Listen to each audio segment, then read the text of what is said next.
अस्सलामुअलैकुम प्यारे बच्चों, आज हम पढ़ेंगे गेंदे का फूल।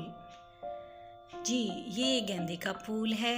इसका रंग सुर्ख, नारंगी और पीला होता है। इसकी कई इकसाम होती हैं और बहुत से रंग भी होते हैं। इसका पौधा 5 फुट लंबा होता है।